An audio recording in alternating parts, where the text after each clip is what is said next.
24년 만에 북러 밀착이다. 위험한 거래 시작된다. 무슨 얘기일까요? 일단 이 사진 한 장이 모든 것을 설명할 것 같습니다. 푸틴 러시아 대통령이 북한을 방문을 합니다. 1박 2일 동안 북한을 방문할 텐데 이게 24년 만의 일입니다. 2000년 7월 19일부터 20일까지 지금 김정은이의 아버지 김정일이하고 정상회담을 가졌었거든요. 지금 그 일이 이제 북한에서 이루어진다는 뜻이에요. 자, 북한에서 김정은과 푸틴이 만난다. 어떤 이야기가 오갈까요? 말 안 해도 지금 정황상 우리는 다 이해하고 있습니다. 이미 북한산 무기가 러시아 우크라이나 전쟁에 계속 공급이 되고 있다는 것. 무기에 대한 어떤 거래도 거래지만 탄약도 지금 계속 실어 나르고 있다는 것. 아마 어느 누구든 다 알고 있을 겁니다. 사실 전 세계에서 말입니다. 무기를 가장 많이 갖고 있는 나라들 몇 나라 안 되지만요. 작은 나라 중엔 대한민국하고 북한이 무기를 잘 만들기도 하고 무기를 많이 갖고 있기도 하고 탄약도 많이 갖고 있습니다.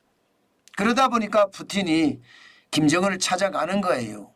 제발 무기도 좀 내놓고 탄약도 내놔라.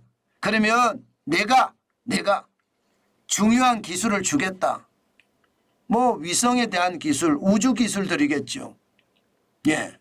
이게 위험한 거래의 시작이라는 뜻입니다. 아마 김정은 입장에서는요. 푸틴 러시아 대통령에게 이번 정상회담 와중에 대놓고 이야기할 겁니다. 외교적인 수사가 아니라 당장 말입니다. 대륙간 탄도미사일에 들어가는 기술들 달라. 위성을 쏴야 되는데 위성과 관련된 기술 달라. 아예 대놓고 이야기할 겁니다. 그러면서 러시아와 어떤 북한의 관계, 북한과 러시아의 관계는요.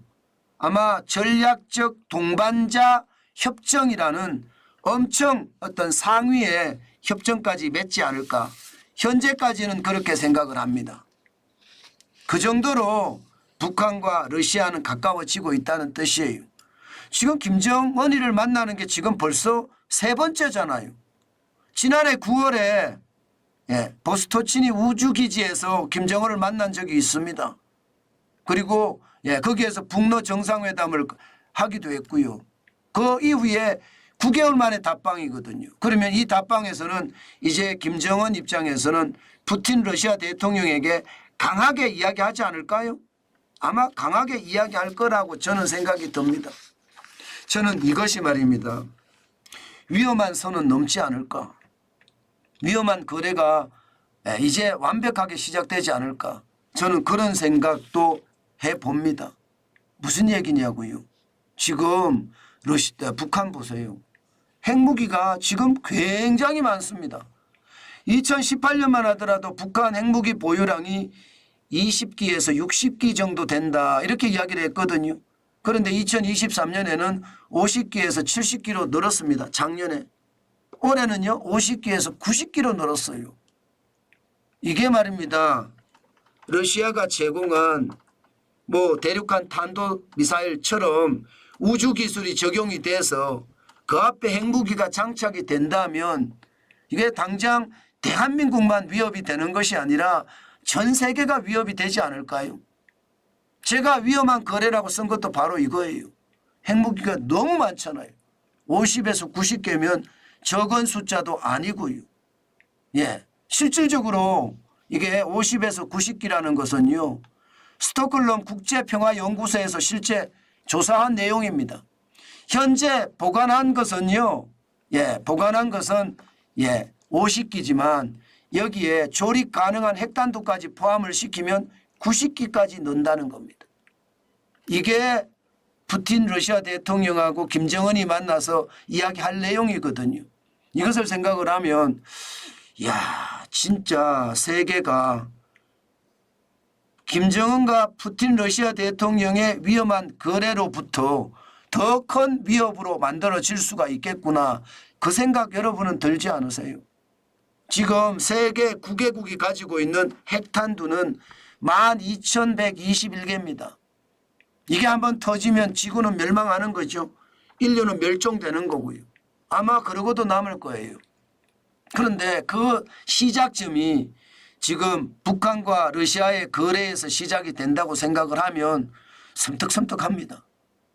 저는 모든 어떤 거래를 선택지에 둬야 된다고 생각을 해요. 군사협력의 수준이 단순하게 말입니다. 국가와 국가의 수준이 아니라 이게 한 몸처럼 움직인다고 생각을 해보세요. 그러면 앞으로 그만큼 말입니다. 더 최악의 상태가 벌어지지 않을까. 저는 오늘 그런 생각도 해봅니다. 북한의 핵탄두가 너무 많죠. 이렇게 핵탄두가 많기 때문에 불안감은 더 커진다. 저는 그렇게 생각을 합니다. 그것이 말입니다. 우리에게는 뭐 당장의 위협은 당연하고요. 뭐 우리뿐만 아니라 일본이나 미국이나 똑같이 말입니다. 핵무기에 대한 두려움은 계속 있을 거라고 생각은 합니다. 상황이 이렇다면 대한민국도 북러 밀착에 대비한 우리도 상황을 만들어 가야 됩니다. 한반도에 핵이 없잖아요. 뭐 미국이 전략자산을 가지고 있기는 하지만 대한민국은 핵무기가 없습니다. 그런 상황을 고려하면 과연 이대로 괜찮은가 우리는 다시 한번 생각해 봐야 될 겁니다. 아마 우리나라가 핵무기 개발하려 치면 그렇게 오래 걸리지 않을 겁니다. 뭐 금방 핵무기를 만들어낼 수도 있을 거예요. 그 정도로 핵에 대한 기술은 우리가 많이 가지고 있거든요. 저는 그만큼 말입니다. 북한과 러시아의 밀착에 관련돼서 우리도 거기에 대한 대비책 반드시 지금이 필요할 때가 아닌가. 오늘도 여러분 다시 한번 생각을 해봅니다. 안타깝죠. 한반도의 정세가 그 어느 때보다 위험해진다. 그런 생각을 하니까 두렵기도 하고요. 그렇다고 여러분 평화는요. 이게 타협에 의해서도 오지만요. 저는 강함에 의해서도 온다고 생각합니다. 우리가 강해져야지 평화도 오는 거예요. 우리가 약체로 있을 때 이게 타협을 해서 평화를 얻어낸다는 것은 위협에 의한 평화라고 저는 생각하거든요. 가짜 평화. 이 가짜 평화가 아니라 진짜 평화를 가져가려면 우리가 강해져야 된다. 그러려면 우리도 북한에 버금가는 군사력을 갖추는 것 그 어느 때보다 절실하지 않을까 오늘도 생각해 봅니다.